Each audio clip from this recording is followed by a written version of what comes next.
Hi, my name's Keith Cooper of Northlight Images. Now, I'm going to have a look in this video about a question I've been asked quite a lot over many years, and it's about the use of 8-bit or 16-bit in your images, that whether editing or printing.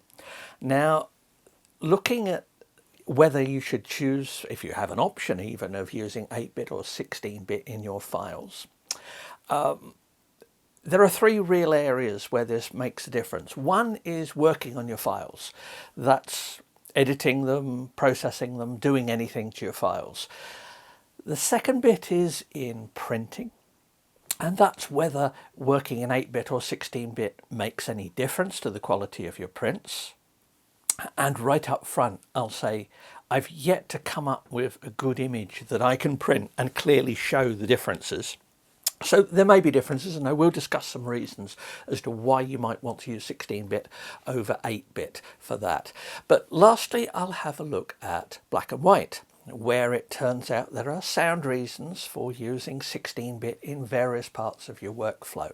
But really, let's go back to the history of it. 8-bit, 16-bit. Well, without going into the details of it, it's the accuracy of the data that represents the pixels in your image. If you think of 8-bit, then each value, RGB, can be expressed between 0 and 255, and you've got RGB, so with a combination of them, you've got a certain range of colours you can represent. 16-bit, each of those RGB values represents up to 65,000. Now, I won't go into all the details as to about 16-bit representation, why that might not actually be so, but suffice to say, 8-bit contains information at a certain resolution, and 16-bit contains information at a higher resolution. Well, the obvious bit might think, well, why not go for the higher resolution? Because, just little bits add to quality.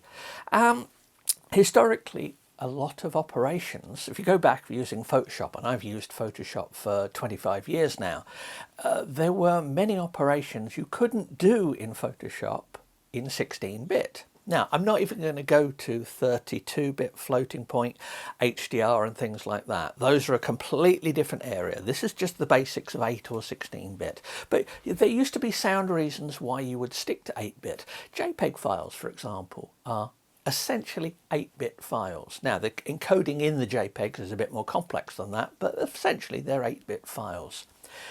It used to be that 16-bit, as I say, there were limited operations you could actually carry out using Photoshop. Some things wouldn't work particularly well, and some things wouldn't work at all. But that's all been fixed for years now, so you can work in 16-bit, 8-bit as you feel fit. And as I say, I'm not going to mention, because it will probably become more important as time goes by, other options, 32-bit floating point, etc., but not for the purposes of this. Now, JPEG, as I said, it's fine. The big advantage of JPEG files was that they're smaller. Now, storage used to be more expensive for the same amount of storage. In fact, storage is progressively getting cheaper, but then files are getting bigger as well. I've always saved my images, my camera files. I've saved the original RAW camera files, usually, and the JPEGs as well. So I've saved everything off the card. And when I've gone back to older images, I'm glad I saved them in RAW formats, because I can get far more out of them from modern processing software than I can from processing a JPEG. So if I take a JPEG, an 8-bit file that I created from camera in, let's say, 2004, compared to the RAW file that I created at the same time, because I got the camera to save both to the card, I can make use of all the advances in RAW processing and software development since then, in 20 years, to get a much better image. And I've looked at producing big prints from old camera files. If you've got the RAW files, much better. Does that mean the JPEGs have got no use? Well, no, not really, because if you send the output to printing, then 8-bit should be fine. as I said, I've never come across a file, a 16-bit file, that, or an 8-bit file, that if I printed it, I could see the difference between it. Now, the differences may well exist, and I'll come back to that in a minute, two of the technical reasons. But essentially, if you're editing files, work in 16-bit. The old thing about saving disk space and various things, no problem at all. So if you're exporting files, save them as TIFF 16-bit, or because I use Photoshop, and I may well have layers in them as well, I'll save them as .psd files. Now, PSD files are going to be readable for years to come. In fact, if I save them in compatibility mode, I can still read them with old copies of Photoshop. I can read them in other packages as well. It's such a popular format, it's not going to go away in any reasonable way of looking at things. I'm not going to think 10 years' time, oh dear, why did I save all those Photoshop files? I can't do anything with them. I won't. So, if you're saving files, PSDs, or exporting as TIFFs, why might you want to export as JPEGs? Well, or other formats like that. Well, you might want to display them on the web. That's 8-bit is easier. Many browsers won't support 16-bit files still, not properly, and there's no benefit to be gained other than slower loading. And if you're loading pictures, it still does make a difference. Have slightly smaller pictures, your website will load quicker, and people will spend more time looking at the images. They won't quit while waiting for images to load. So essentially, work at 16, save at 16, certainly save at 16 if you intend to do any future processing. If you're exporting just to print, well, JPEG, yeah, that'll save, but save at a high quality. Now, there are other formats coming in, but JPEG's going to be around for a long while yet. So we've got JPEGs. They're fine for printing. I will print, if possible. I'll often print files directly from Photoshop at 16-bit. Using perhaps Epson print layout or Canon software, you can use the 16-bit files. You don't need to go via an 8-bit intermediary anymore. Essentially, JPEGs are useful for display, for saving space. I said not editing. Now, this comes back to an issue with printing. When you print a file, the data that is in the file is transformed by using the printer profile. Now, I'm not going to the bit depths of printer profiles and how they work, but essentially you could think of the printer profile as applying a form of editing to your JPEG image to produce the data that is then sent to the printer. If you start with a 16-bit file and apply the printer profile, if it's doing much to the data to match up with the paper in the printer, then you could say, well, I'm editing in 16-bit. This is editing even if I'm not directly doing it because I'm using a profile, therefore 16-bit. So yeah, that essentially means that normally if printing, I'll do everything in 16-bit. I don't get any penalty in speed anymore, certainly not with something like this Mac Studio, or even my main Mac that I still use. This is still a test machine for doing bits and pieces. I haven't needed this one specifically for stuff yet for my main work, but in general, stick to 16-bit now. 8-bit, what JPEGs, what have they got, what use are they? Well, they're handy if you're going to email them to people, they're handy if you're going to put them on the web, as I said, but in general, there's no great reason to stick to using JPEGs. However, don't think that just because you've got a JPEG image been exported from your print package, whether it be Lightroom or you've saved it from any other bit of software, you've got a JPEG, that this is going to make a bad print. No, the differences are probably minuscule, and they are differences that will be swamped by the quality of the image itself. Remember that when people, and I have to say this every time I mention technical stuff about printing and things like this, remember that when most people look at a print, they do not see the details in tonal gradations that you're looking for. They see the content, they see the photography, they see the image and what it means to them, what context it's in.